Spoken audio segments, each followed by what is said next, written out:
So in this particular episode, we're going to have a crash course in JavaScript. Since we need JavaScript in our project, so I'm going to use this video to teach you what you need to know. So the only purpose of JavaScript is to actually change elements on the user interface. Its sole purpose is to manipulate HTML. So for example, if I want to change the title here, I would simply tell JavaScript to grab this item and change the text inside it. Now, this means JavaScript needs a way to know which item to actually get. Okay, now in order to be able to program to do something tangible in JavaScript, you just need to learn these things right here. So I'm going to explain what these things are. So the first thing is a variable declaration.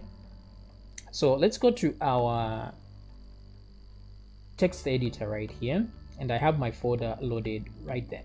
So I'll simply right click on the folder and create a new file.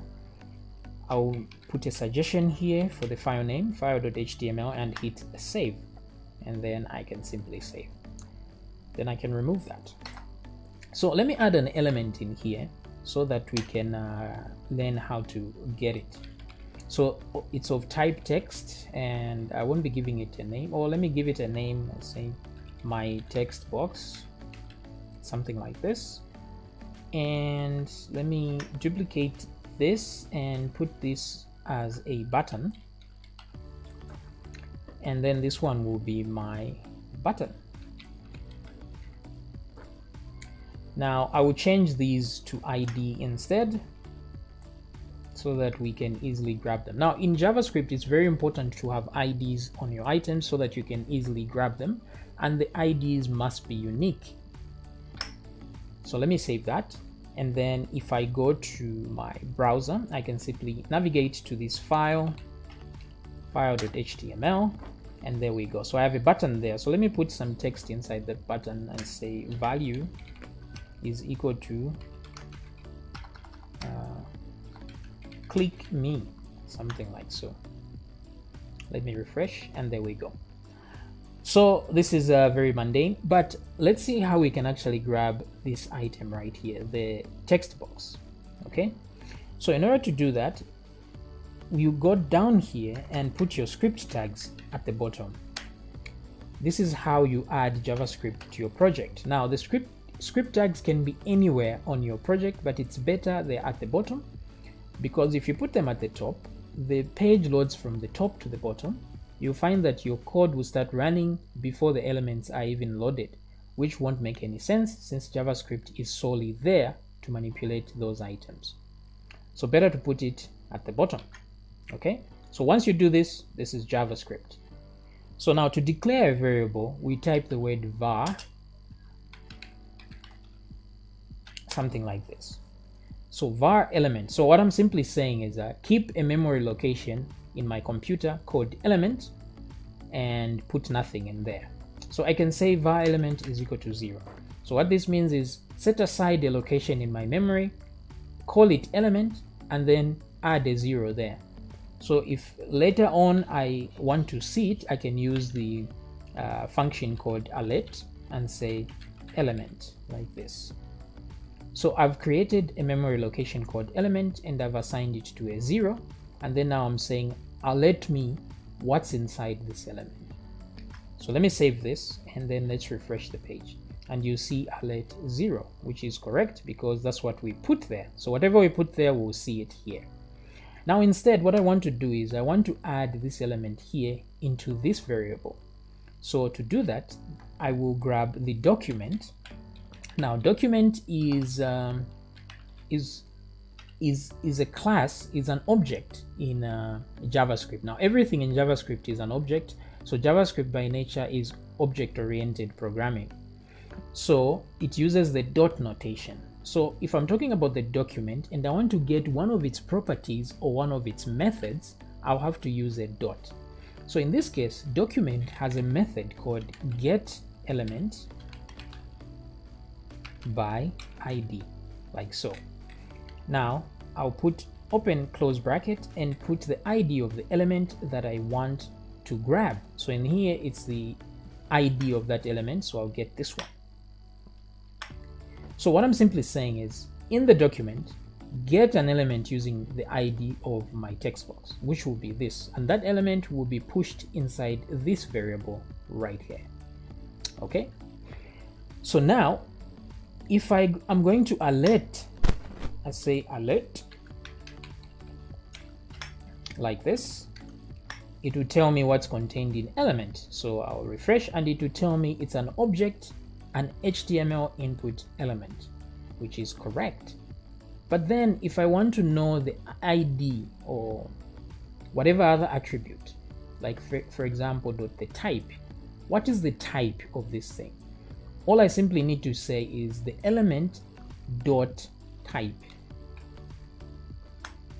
Then let me refresh and you see to tell me it's text. That's its type. So this is a property. It's one of the properties of this item here. So I can put .id here and it will tell me the ID. I can say .value and it will show me the value of that item. Okay, so this is how you grab an item and put it in there. However, there's another way to get the attribute of an item, because this ID and type are hard-coded in here. So if I try to put my own attribute here, or let me just say my like this is equal to something. So this is my own attribute. So if I say my attribute and put it there, let's see if this actually works. So it will show me undefined. Undefined meaning it has no value. Okay, so it didn't find what I'm looking for, because this was not created as a hard-coded thing in JavaScript. This type and ID are well known by JavaScript, but this is my own creation. So in order to get the attribute or the value of this one, what I need to do is use the get attribute. So, which is what we are looking at here, the get attribute. So what I will do is, instead of simply saying that, what I'll say is I'll say get attribute.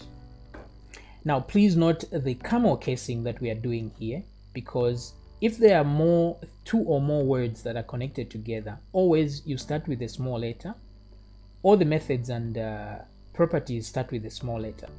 However, if there are two or more words connected together, every beginning of the word is capitalized like this. So get element by ID. Same here, get attribute, capital letter, like so. So the attribute I want to get is this one, like this. That's how you get any attribute. You can even use this for ID or type as well.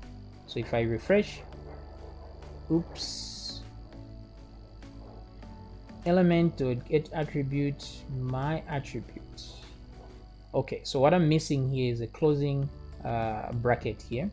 So in order to know what the error is, you can simply right click on your document and go to inspect element and then go to the console.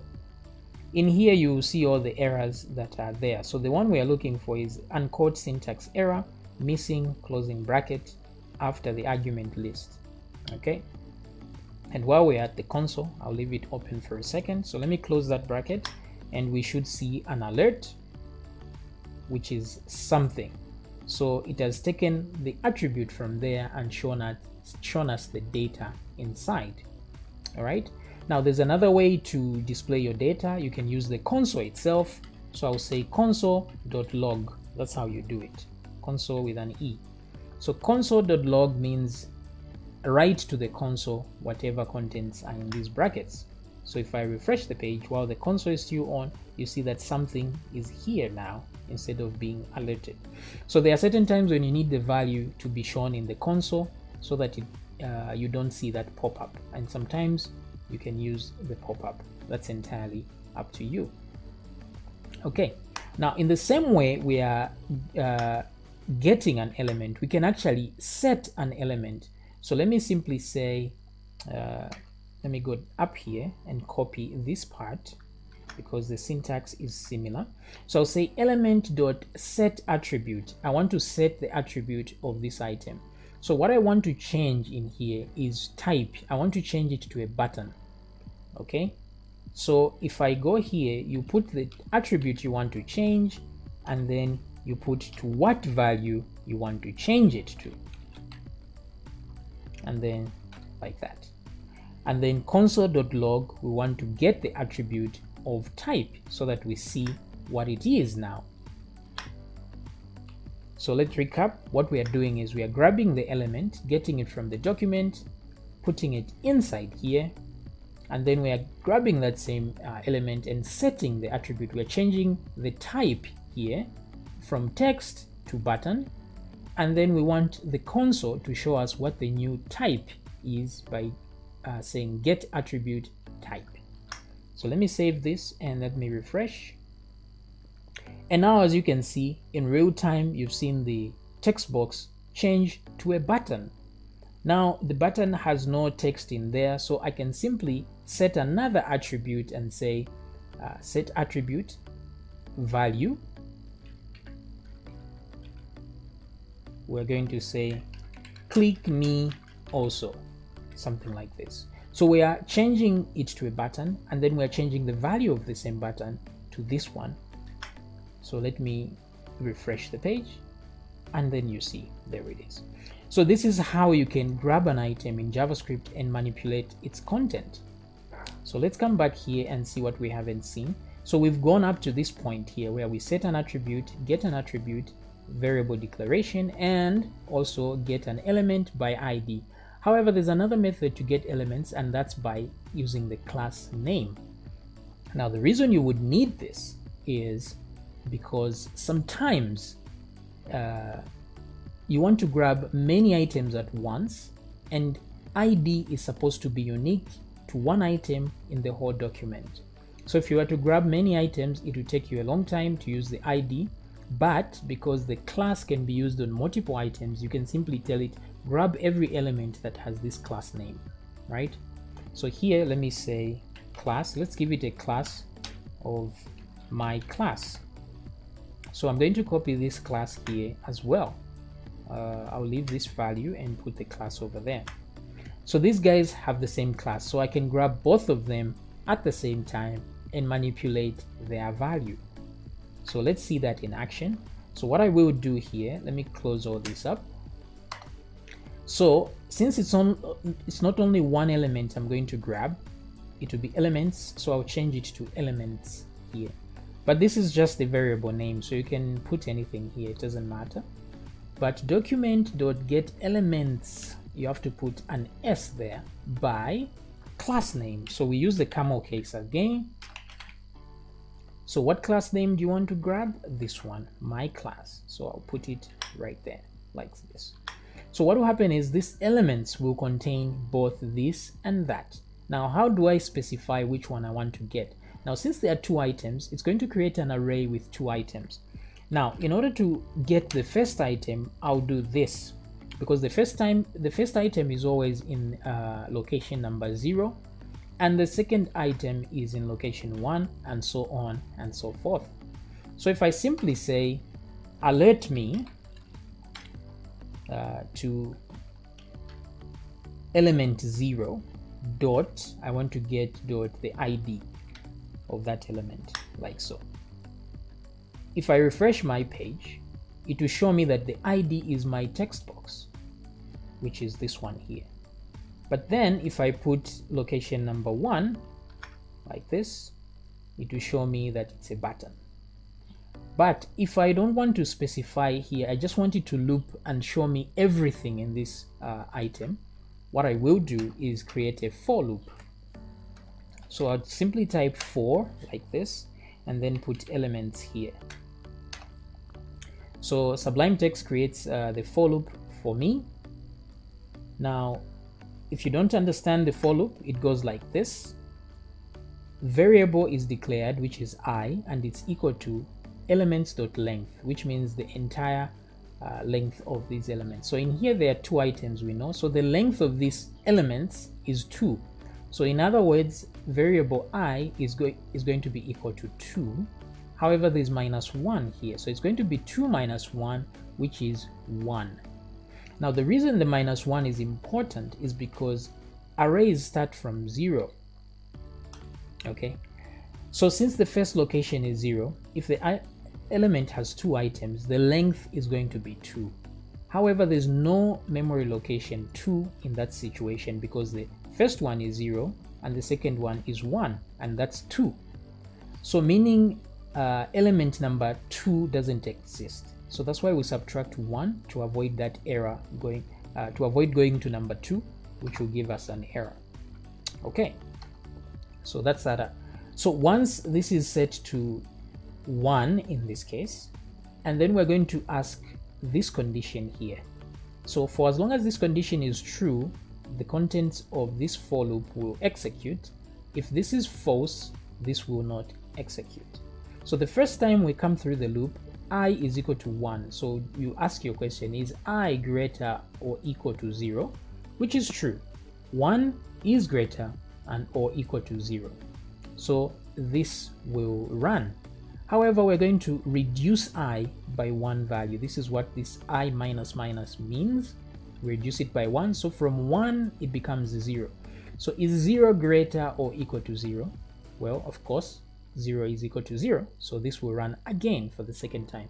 But now it's going to be minus 1, and minus 1 will evaluate to false because it's neither greater nor equal to 0. So at this point, we can simply say, let me copy and paste that ID. We can move the alert here and the closing bracket over here. So let me remove this. So what I'm telling it is that every time you loop, show me what's inside this element I. Now, since I is changing from 1 to 0 to -1, we're going to get different items every time through the loop. So if I refresh the page, it will show me that there's a button and then there's a text box. Okay, well and good. That's how you get elements by class name and do something to them. So in this way, you can even use the get attribute and set attribute right here to set and get attributes for each of those items. All right, so let's go to functions now. Now, functions are required because, as you have seen so far, if I simply come to my page here, let me close this part and refresh. The moment I load my page, my code is running. You see, it's showing me stuff, but there are times when I want things to only run when something happens. For example, when I click a button, when someone is typing, and so on. So I don't want things to run immediately. I just load the page. I want them to be dormant until I call them, right? This is where functions come in. So this entire code we've created here, we can wrap it inside a function. I'm simply going to say function myfunc, short for function. So you can name this function anything. Let me just say my function, and then we put some parentheses here, or close and opening brackets, and then do that. So this is reserved for putting arguments in here, which we're going to be doing a lot, but for now we can simply ignore it. Okay, so what has happened here is I have wrapped my code into one single block called a function. Now the advantage here is that if I refresh my page, you see nothing happens here. The function will not execute until I call it. So I can simply copy this and call the function down here. I can call it anywhere, up here or down here, it doesn't matter. So the moment I say my function with open and closing brackets here, it's going to be called and everything in here will run. So let me come back here and refresh the page. And you see now it's running because we are actually calling it at the bottom here. Okay, that's why functions are important, and that's all you need to know about function. In this way, I can have 10 or 20 functions that do different things, and then I call a specific function depending on what happens on the screen or what the user clicks. And the last thing we learn is the add event listener. Now, add event listener is you see, everything that happens on the page here is an event. For example, if I click on this text box, that's an event that has happened. I have clicked and it's a click event. If I click here, that's a click event. If I double click, that's a double click event. If I click on this one, it's in focus, so there's a focus event. If I click on something else and there's no more focus on this, that's autofocus event, and so on and so forth. So everything has an event, and there are plenty of events which you can Google and see what events you might want to use. Even when I press a key, there's a key event there. So what we want to do is to learn how to add an on-click listener, an event listener. So a function that listens for an event. Now that function will only run when the event is triggered, right?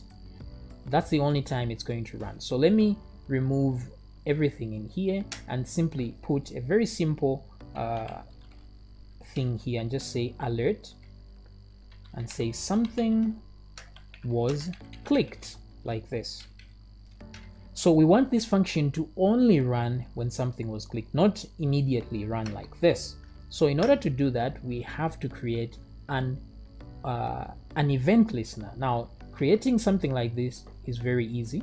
So the first thing we do is let's grab an element first. So let's do this and say var element, like this, is equal to document, like we had done previously, dot get element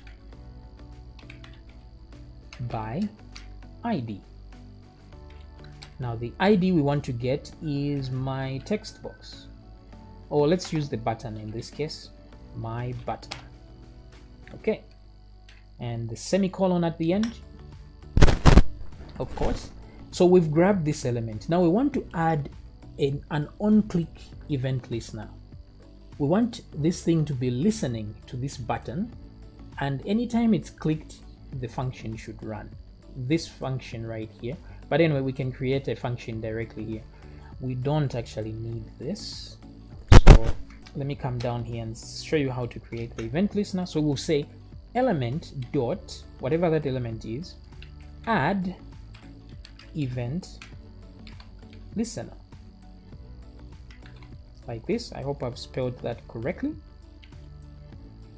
Now, the first thing we add here in the event listener is what event do we want to listen for. In our case, it's a click. So we put click and then we put a comma. Now on this other side, we put the name of the function that will run. So in this case, it's my, I'll put it in there, my function.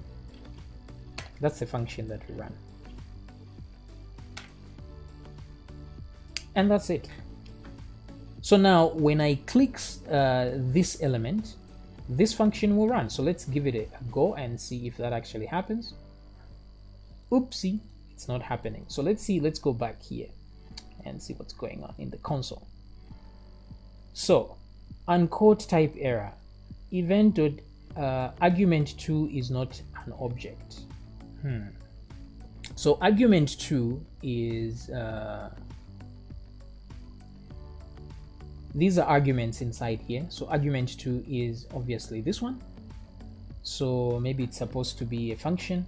I'm not really sure. I've never used it this way before. So I just wanted to see if it actually works this way. And apparently it doesn't work like this. So what we would do here instead is to create an anonymous function. So let me remove this part. I don't know why this didn't work. Must be my JavaScript must be very rusty. So what we will do is we'll create what is called an anonymous function here. So we'll simply say function,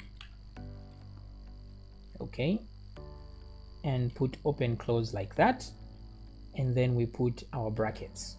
So if you notice very well, this is exactly how we declare functions. We say a function and we put the name, and then we put open and close brackets, and then we put these curly brackets here, sorry, this one, and the opening and the closing, and then we put some code inside.